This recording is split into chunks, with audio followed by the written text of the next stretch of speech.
Hello, everyone, and thank you for joining us today. My name is Kaela Scott, and I'm the lead volunteer coordinator for this interview series for CSPC. And today I'm joined by Dr. Malcolm Campbell, the Vice President of Research at the University of Guelf. Thank you so much for being here with us today, Malcolm. Great to be here, Kaela. Thanks very much for having me. So we're going to jump into a conversation about science and policy and how your role in the University of Guelf has played in this space over the past year. So to get us started, what is the University of Guelf doing to address governmental policy priorities? Thanks, Kaela.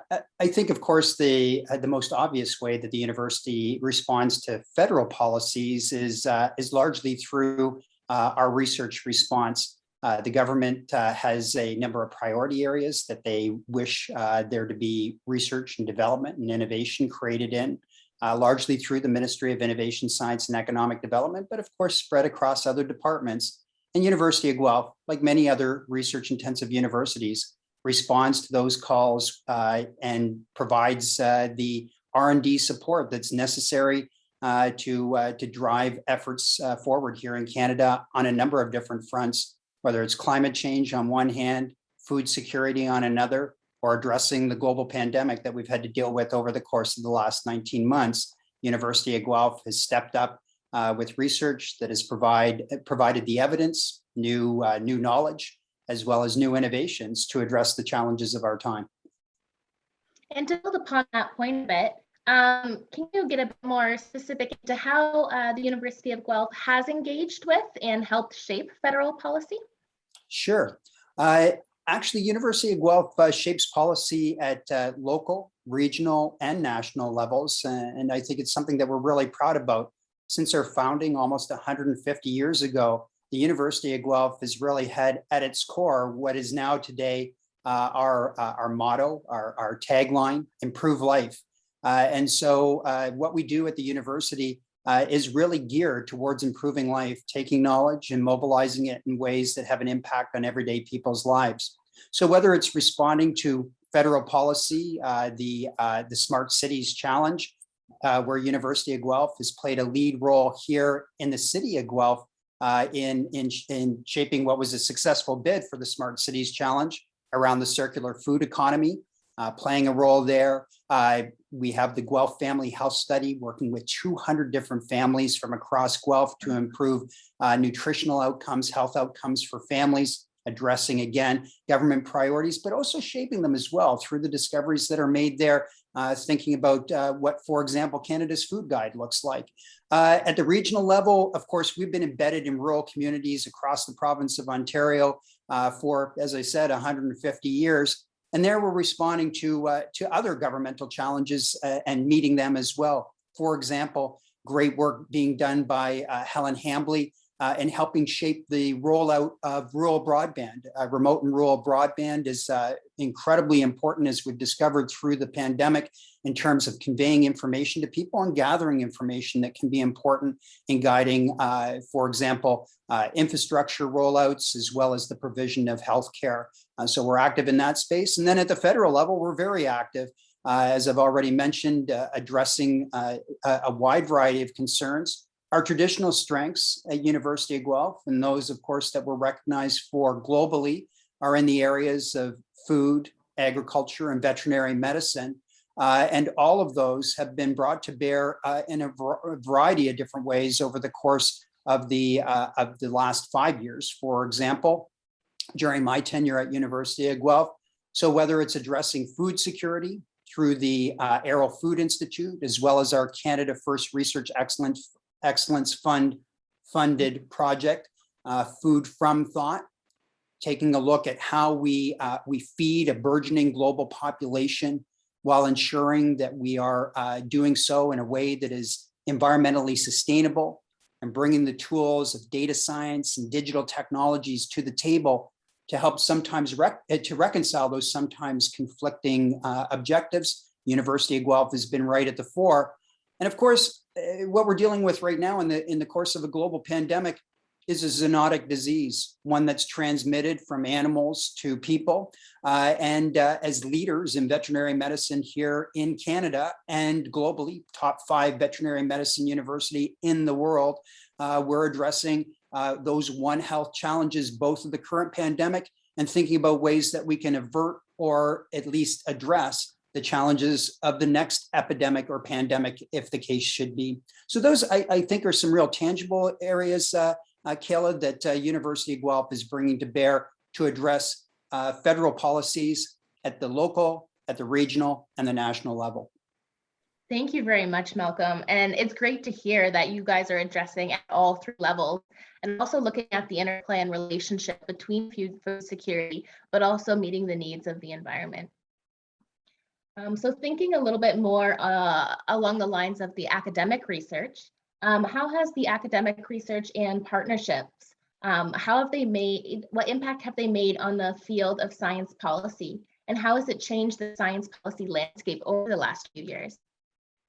I'm going to pick a real tangible example that we're going to be doubling down on at a CSPC panel there, Kaela, and that is we have a policy fellowship program here at University of Guelph, first of its kind in Canada, where through our Food from Thought initiative, that one that brings data science and digital technologies to bear to reconcile the challenges of feeding a global population while dealing with environmental concerns, as you've mentioned.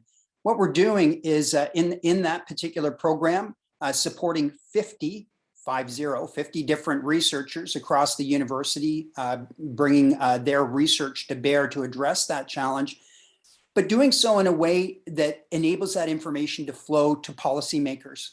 So through our policy fellowship program, we've now had over 50 policymakers from the non-governmental sector, from the governmental sector, and from the private sector participate and connecting with our researchers in a way that provides them with really tangible conduits to people that are at the rock face, that are global experts in this space, so that they have the best information that they can to make knowledge-based decisions as they move forward in the policy space. So there's a real tangible example, but we're doing things right across the board. We played a leadership role in developing Canada's food policy, which is just rolling out right now. We've got another panel session actually on that as well here at CSPC.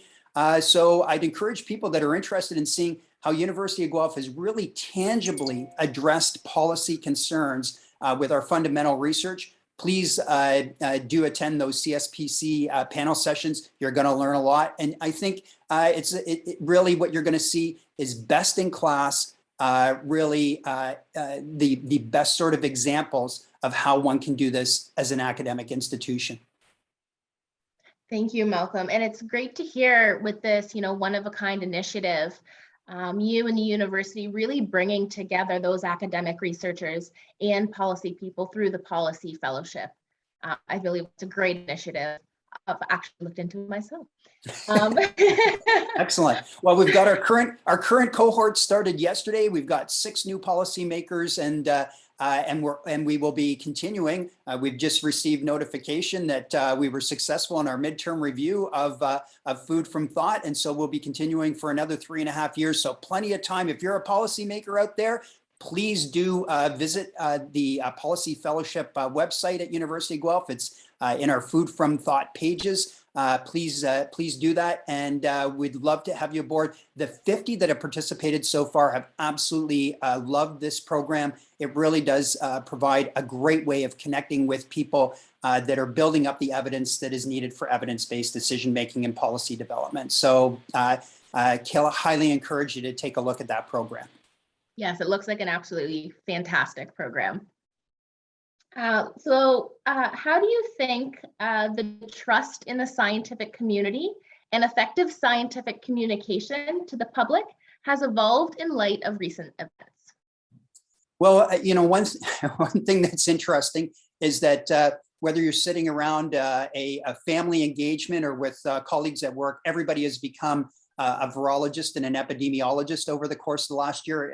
An amateur one. At least everyone has an opinion in that space, and that's certainly something that has changed over the course of the last year as people's detailed knowledge of things like, imagine, opening a conversation 20 months ago with, hey, what do you think about mRNA vaccines? Now everybody has an opinion on that sort of thing. Mhm. So I think what it's provided, the pandemic has certainly provided a window for the public into the way in which research is done, an understanding of actually even some of the tangible outcomes of research, seeing it play out in real time, and that's been wonderful in many ways, elevating that understanding of what it is that research does. And I think as a university vice president of research, it's been a very proud moment to see how our phenomenal researchers, and crucially, I would note, here in Canada, the research engine is our graduate students. Those phenomenal graduate students, young people at the outset of their career, really stepping up and making a difference in conducting research that has benefits in people's day-to-day lives. Absolutely remarkable. So that's been a real point of pride through the pandemic. The flip side of that is that because science is being done in real time, and because there's obviously an urgency around the outcomes of that science, that as a consequence, I think there have been some missteps, certainly in communication along the way, and some misunderstandings about the iterative process of science, the self-correcting process of science, where peers review research, there's deep scrutiny, there's correction, of course. I think that's been perceived by some members of the public, and indeed used by other members of the public. And unfortunately, I would say in some people in political spheres, it's been used to frighten people. It's been used to make bad decisions. It's been used to effectively create discontent within the general public that is very unfortunate.